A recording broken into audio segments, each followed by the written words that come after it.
Hello hi ନମସ୍କାର। ଆଉ ଗୋଟେ ନୂଆ ଭିଡ଼ିଓରେ ଆପଣଙ୍କୁ ସ୍ୱାଗତ କରୁଛି। ତ ଆଜି ମୁଁ ସକାଳୁ ଭାବିଲି ଗୋଟେ ଜାଗାକୁ ଯିବା, ତ ଡେରି ନ କରିକି ଚାଲନ୍ତୁ ଯିବା। ମୁଁ ଗାଡ଼ି ବାହାର କଲି, ଏବେ ଯିବା ଚାଲନ୍ତୁ। ଆଉ ମୁଁ ଏବେ ଅଧା ବାଟ ପହଞ୍ଚି ଗଲିଣି, ତ ଚାଲନ୍ତୁ କେଉଁଠିକି ଯିବା। ପହଞ୍ଚିଲେ ଆପଣ ଜାଣିବେ। ତ ଫାଇନାଲି ମୁଁ ପହଞ୍ଚି ଯାଇଛି ସେ ଜାଗାରେ। ଦେଖିପାରୁଥିବେ ଏଠି ଗୋଟେ ଟାୱାର ଅଛି, BSNLର ଟାୱାର। ଠିକ୍ ତା ସାମ୍ନାରେ ଅଛି ଆମର ମନ୍ଦିରଟେ, ଶିବ ମନ୍ଦିରଟେ ଅଛି, ଦେଖିପାରୁଥିବେ। ଏହାର ନାଁ ହେଉଛି ବାବା ବୁଦ୍ଧେଶ୍ୱର ବଦ୍ରିନାଥ ମନ୍ଦିର। ଆଉ ଜାଗା ହେଉଛି ମୁନିମଠ, ଯାହା ପିଠାବାଟା ଗେଟ୍ରୁ ଜଷ୍ଟ ଟିକେ ଆଗରେ ଅଛି। ତ ଡେରି ନ କରି ଚାଲନ୍ତୁ ଯିବା। ଆଗେ ପାଖରେ ନଦୀ ଅଛି, ସେଇଠି ଗୋଡ଼ ହାତ ଧୋଇଦେବା, ତାପରେ ଆସିବା ମନ୍ଦିରକୁ। ଆପଣ ଯଦି BSNL ନେଟୱାର୍କ ୟୁଜ୍ କରୁଛନ୍ତି, ତାହେଲେ ଏଇଠି ଆସିଲା ପରେ ବି ଆପଣଙ୍କ ନେଟୱାର୍କ ଫୁଲ୍ ଆସିବ। କାହିଁକି ଦେଖିପାରୁଥିବେ ନଦୀର ପାଣି କେମିତି କୁଡ଼ୁ କୁଡ଼ୁ ଶବ୍ଦ କରିକି ବୋହି ଯାଉଛି। ତ ତାର ଟିକେ ଜଷ୍ଟ ଉପରେ ଅଛି ମନ୍ଦିରଟେ। ଆଉ ଦେଖିପାରୁଥିବେ ପୁଲ ଅଛି ଗୋଟେ। ଆଉ ଏଇ ପୁଲ ବିଷୟରେ ମୁଁ କହିବାକୁ ଯାଉଛି ଟିକେ। ତ ଏଇ ପୁଲ ଯେଉଁଟା ଦେଖାଯାଉଛି ଏବେ, ଏଇଟା ନୂଆ ତିଆରି ହେଇଛି। ଆଗରୁ ଯେଉଁଟା ତିଆରି ହେଇଥିଲା ସେଇଟା ଆମର 2013 ମସିହାରେ ଯେତେବେଳେ ଫାଇଲିନ୍ ହେଇଥିଲା, ଆଉ ସେତେବେଳେ ସେଇଟାକୁ ଭସେଇ ନେଇଯାଇଥିଲା। ଏହି ମନ୍ଦିର ବିଷୟରେ ମୁଁ ଆଉ ଗୋଟେ ଅବିଶ୍ୱସନୀୟ କଥା କହିବି, ଯେଉଁଟାକି ଆମର ଫାଇଲିନ୍ ଯେତେବେଳେ ଆସିଥିଲା, ପୁଲ ଆଉ ମନ୍ଦିରର ଉଚ୍ଚତା ପ୍ରାୟ ପାଖାପାଖି ସମାନ ଅଛି। ପୁଲଟାକୁ ପାଣିରେ ଭସେଇ ନେଇଯାଇଥିଲା, କିନ୍ତୁ ମନ୍ଦିରଟା ସମ୍ପୂର୍ଣ୍ଣ ଭାବେ ବୁଡ଼ି ଯାଇଥିଲେ ମଧ୍ୟ ତାର କିଛି କ୍ଷୟକ୍ଷତି ହେଇନଥିଲା। ତ ଏବେ ଗୋଡ଼ ହାତ ଧୋଇବା ସରିଲା, ଏବେ ଚାଲନ୍ତୁ ଯିବା ମନ୍ଦିର ପାଖକୁ। ଆଉ ଦେଖିପାରୁଥିବେ ମୋର ଭାଇମାନେ ରଙ୍ଗ କାମରେ ବ୍ୟସ୍ତ ଅଛନ୍ତି।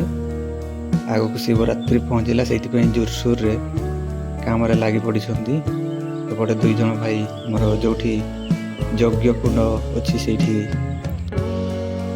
ସୁନ୍ଦର ସୁନ୍ଦର ଫୁଲ ଚିତ୍ର ତିଆରି କରୁଛନ୍ତି।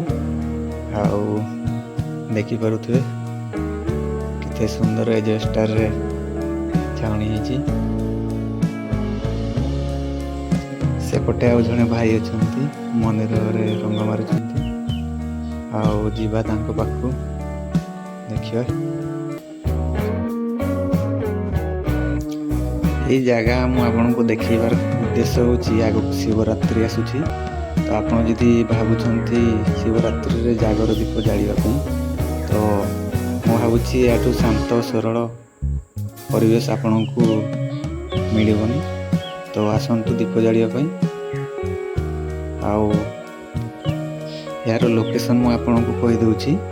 ବାରିପଦା ବସ୍ଷ୍ଟାଣ୍ଡରୁ ପିଠାବାଟା, ଯେଉଁଟାକି ବାରିପଦା ବସ୍ଷ୍ଟାଣ୍ଡରୁ ଆମର ଡିଷ୍ଟାନ୍ସ ହେଉଛି 19 kilometre. Pithabata entry gate, Similipal entry gate ଅଛି, ସେଇଠୁ ଜଷ୍ଟ ଟିକେ ଆଗକୁ ଆସିଲେ ପାଇଯିବେ ମନ୍ଦିରଟେ। ପିଠାବାଟା ଗେଟ୍ ପାର ହେଇଲା ପରେ ଲୁଲୁଙ୍ଗ ରୋଡ଼ ଯିବେ। ସେଇ ଲୁଲୁଙ୍ଗ ରୋଡ଼ ଯିବା ରାସ୍ତାରେ ପଡ଼ିବ ବାଁ ପଟେ। ଆଉ ଦେଖିପାରୁଥିବେ କେତେ ସୁନ୍ଦର ସୁନ୍ଦର ଗଛ ସବୁ ଅଛି। ଏଠି ଲିଚୁ ଗଛ ଅଛି, ପଣସ ଗଛ, ଆମ୍ବ ଗଛ। ମନ୍ଦିରର ଚତୁଃପାର୍ଶ୍ୱରେ ସବୁ ଗଛ ଅଛି।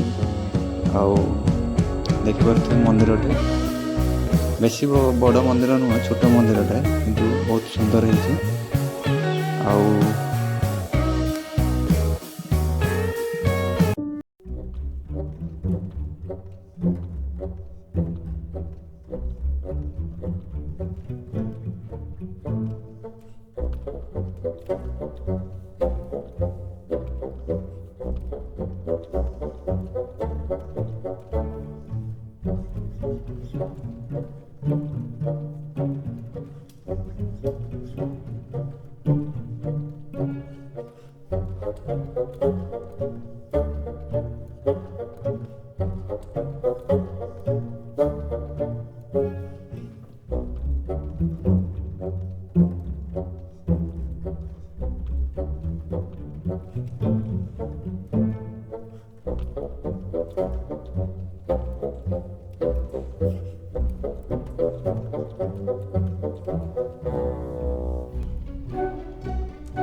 तो वीडियो को लंबा न करिकी रहुची ଆଉ ନିଶ୍ଚୟ ଆସିବେ।